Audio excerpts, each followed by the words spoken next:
Good afternoon students.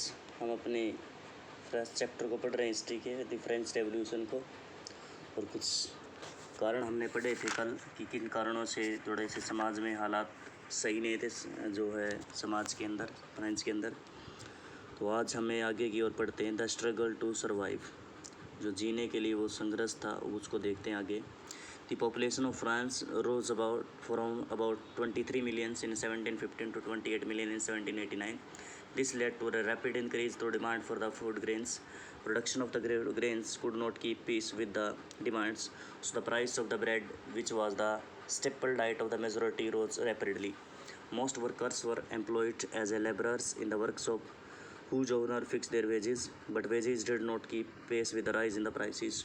So the gap between the poor and rich widened. Things became worse whenever drought or hail reduced the harvest. This led to the subsistence crisis, sometimes that occurred frequently in France during the old regimes. देखो इसमें क्या है कि भी जो है एक simple सी बात है कि भी जो 1755-15 में क्या थी, 23 मिलियन जो जनसंख्या थी, अबाउट टू 28 मिलियन इन 1789, और ये जो है 1789 में 28 मिलियन हो चुकी थी। ठीक है, तो ये जो जनसंख्या थी ये जो बढ़ी थी जिस गति से, तो उस गति से जो फूड ग्रेन्स हमारे नहीं बढ़ पाए थे भाई। ठीक है, और जो है फूड ग्रेन्स थे, इनकी जो प्राइसेस थी वो लगातार क्या होती चली जा रही थी, बढ़ती चली जा रही थी। तो ब्रेड है, वो ब्रेड एक स्टेपल डाइट थी, प्रमुख जो डाइट थी जो वहाँ पर खाई जाती थी, लेकिन इसकी कीमत थी वो लगातार बढ़ती चली जा रही थी भी। ठीक है, उसके बाद जो है जो ज़्यादातर जो वर्कर्स थे तो मज़दूरी का कार्य करते थे, लेकिन उनकी जो है मज़दूरी थी वो मालिकों द्वारा तय की जाती थी। ठीक है, उनके द्वारा वो कम ही देते थे, सिंपल सी बात है। लेकिन जो वेजेस थे वो इतने ज़्यादा नहीं बढ़े जितने ज़्यादा वो क्या थे, प्राइसेस बढ़ रहे थे जो अन्य प्रकार की वस्तुओं से। इसी वजह से जो गैप था अमीर और गरीब के बीच वो बढ़ता चला जा रहा था। जब कभी समाज के अंदर जो है ड्रोट, सूखा या कोई तूफान वगैरह जाता था, जो इसमें फसल ख़राब हो जाती थी, तो स्थितियाँ और भी ज़्यादा क्या हो जाती थी, भयंकर हो जाती थी। तो लोग क्या होते थे, उनको जो है सब्सिडेंस क्राइसिस, जीविका का संकट बोला जाता था, वो हो जाता था जो पुराना जो है फ्रांस था। जीविका संकट से मतलब क्या होता है कि भी ऐसा एक ऐसी स्थिति होती है जिसमें जो न्यूनतम साधन होते हैं वो भी क्या है भी खतरे में पड़ जाते हैं कि भी उनको वो सारी चीज़ें नहीं मिल पाएंगी भाई। How to subsistence crisis happened, ये आपको दिखाया गया किस प्रकार से कोई भी फसल वगैरह ख़राब हो जाती है तो पहले से कीमत बहुत ज़्यादा है तो और कीमत बढ़ जाती है, तो वो क्या है उनको जुटा नहीं पाते, तो सिंपल सी बात है उनको भूखा ही मरना पड़ेगा। A growing middle classes envisages an end to privileges, जो उभरता हुआ मध्य वर्ग था उसके विशेषाधिकारों के अंत की कल्पना की गई। यानी कि जो है मध्य वर्ग थे, जो विशेष अधिकार दिए गए थे जो फर्स्ट और सेकंड को, तो उन लोगों ने क्या करना शुरू किया, उनकी कल्पना की कि भी ये ख़त्म होने चाहिए भी। लोगों ने किताबों के अंदर लिखा, जो पढ़े लिखे थे, बातचीत होने लगी। तो देखते हैं किस प्रकार से। In the past peasants and workers had participated in the revolts against the increasing tax and food security, but they lack that means and the programmes to carry out full scale measures the would bring about a change in the social and economical order. This was left to those groups within the third estate who had become prosperous and had access to the education and new ideas. उसके बाद है पहले की जो दर थी वो बढ़ने से, और अकाल के समय किसान और कामगार जो थे वो पहले से क्या कर चुके थे, वो विद्रोह कर चुके थे भाई। ठीक है, लेकिन क्या था कि भी समाज और आर्थिक व्यवस्था थी उसमें जो बुनियादी बदलाव लाने के लिए, तो उसके लिए कोई साधन और कार्यक्रम नहीं हुए थे। अब ये जिम्मेदारी क्या ली, हमारे जो तीसरे स्टेट के जो लोग थे, जो ज़्यादा समृद्ध थे और जिनके पास एजुकेशन आ चुकी थी और उनके पास नए नए जो विचार थे, वो उनके जो वो है वो सामने आए, और जो नए जो लोग थे उनके संपर्क में आना उन्होंने शुरू कर दिया भाई। The 18th century witnessed the emergence of the social groups term in the middle class, who earned their wealth through an expanding overseas trade and formed the manufacture of the goods such as woolen and silk textile, and were either exported or bought by the richer member of the society. 18वीं शताब्दी में एक नया जो समूह हमारे सामने देखने को मिला, एक सोशल ग्रुप हमारे सामने हुआ, जो उसने क्या अपना व्यापार फैला लिया था, ट्रेड उनका फ्लोरिश करा था, जिसमें वो वस्तुओं का उत्पादन कर रहे थे, जिसमें ऊनी और रेशमी कपड़ों का उत्पादन की और बात करते हैं। उन्होंने व्यापार किया था और काफ़ी सारा धन अर्जित किया था अभी, ठीक है। या तो वो क्या कर रहे थे, कपड़ों को आयात कर रहे थे या निर्यात किया जाता था, तो समाज के जो समृद्ध लोग थे उनसे वो पैसा, वो जो वस्तुएं क्या होती उनकी, वो खरीद रहे थे। In addition to the merchants and the manufacturer, the third state including professions such as the lower administrative officials, all of these were educated and believed that no group in society should be privileged by the birth. उसके बाद है कि भी तीसरे state में जो है ये जो व्यापारी होते थे या जो वस्तुओं का जो है निर्माण करने वाले जो लोग थे, इसमें कुछ जो अन्य प्रकार के जो लॉयर वगैरह थे या फिर एडमिनिस्ट्रेटिव ऑफिसर्स, कोई दूसरे ऑफिसर्स थे, उन सभी का एक ही सोच थी, वो सारे के सारे एजुकेटेड थे कि भी सोसाइटी के अंदर किसी को भी कोई जन्म से विशेष अधिकार नहीं देने चाहिए। Rather A person's social position must depend on his the merits. These ideas envisaging on the society based on the freedom and equal laws and opportunity for all were put forward by the philosophers such as John Locke and Jean Jacques Rousseau. उसके बाद है कि भी ये जो जन्म से अधिकार हैं सभी किसी को नहीं देने चाहिए, कि भी किसी भी व्यक्ति की जो सामाजिक हैसियत है उसका आधार उसकी योग्यता होनी चाहिए, ठीक है। यानी कि भी उसकी सामाजिक हैसियत का आधार ही है उसकी, मतलब आप योग्यता की बात करेंगे, उसके अंदर कितनी योग्यता, उस योग्यता के आधार पर ही उस समाज के अंदर उसको वर्णन किया जाएगा अभी। इसी बात को लेकर कुछ परिकल्पनाएं थी जॉन लॉक और जैक रूसो द्वारा, जो दार्शनिक थे, उन्होंने अपनी बुक्स के माध्यम से प्रकाशित की। जैसे कि भी in 2 treatises of the government, Locke sought to the refute to doctrine of the divine and absolute right of the monarch. उसके बाद है कि जॉन लॉक थे, उन्होंने अपनी पुस्तक लिखी द ट्रीटाइजेस ऑफ द गवर्नमेंट में, तो राजा के जो देवीय और निरंकुश शासक जो ये चला रहे थे, निरंकुश शासन चल रहे थे, ये जो ये सिद्धांत है इसका उन्होंने खंडन किया कि भी ये गलत है। Rousseau carried the idea forward proposing a form of government based on a social contrast between the people and their representative. Rousseau ने इसी विचार को, वो रूसो अपने विचार को आगे लेके चले गए, जो हमारे लोग थे जॉन लॉक के विचार को, और उन्होंने बोला कि जो है प्रतिनिधित्व और एक सामाजिक अनुबंध होना चाहिए सरकार के बीच में। उसी आधार पर क्या है कि भाई सरकार का प्रस्ताव रखना चाहिए, यानी कि एक रिप्रेजेंटेटिव होने चाहिए। सिंपल सी बात है कि भी जो गवर्नमेंट है वो सोशल कंट्रास्ट होनी चाहिए, और representative between the people and representative, जो लोगों और प्रतिनिधियों के बीच में क्या है एक सरकार का एक प्रस्ताव उन्होंने पेश किया भी। उसके बाद है मोंटेस्क्यू थी, दिस स्प्राइट ऑफ लॉज, उन्होंने लिखी थी, propose a division of the power with in the government between the legislative, executive and the judiciary. The model of the government was put into the force in the USA after the 13 colonial declared their independence from the Britain. The American Constitution of its guarantee of the individual rights was an important example of the political thinker in the France. उसके बाद क्या हुआ कि भी John Montesquieu थे, उन्होंने बोला कि जो है सत्ता है ये जो सरकार उसको क्या है कि भाई पावर को बांट दिया जाए, जैसे लेजिस्लेटिव, एग्जीक्यूटिव और जुडिशरी को अलग अलग कर दिया जाए।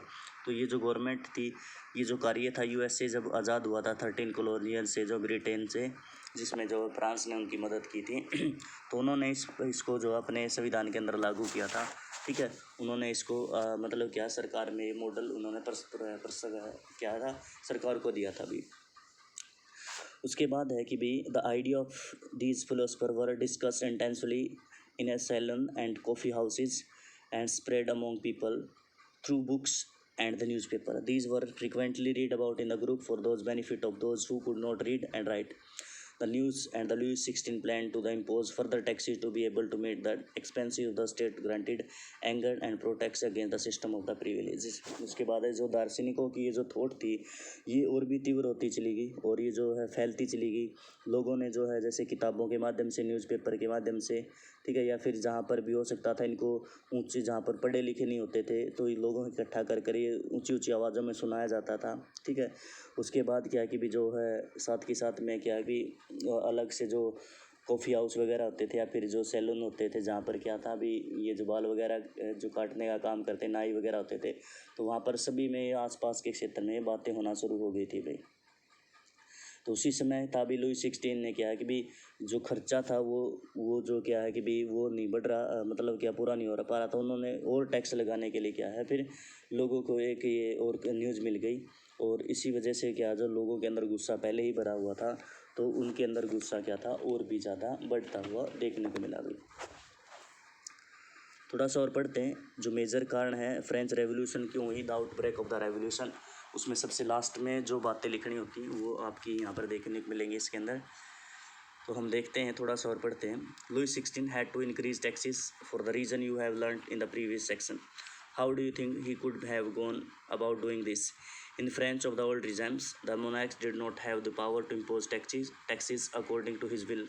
Rather, he had to call a meeting of the State Journal, which would then pass the proposal of the new taxes.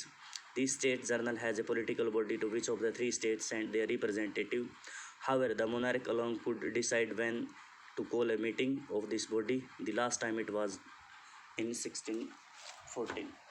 उसके बाद है कि भी एक सिंपल सी बात है कि भी लुई 16 ने क्या हुआ, जो है अब कर बढ़ाने के लिए बोल दिया गया।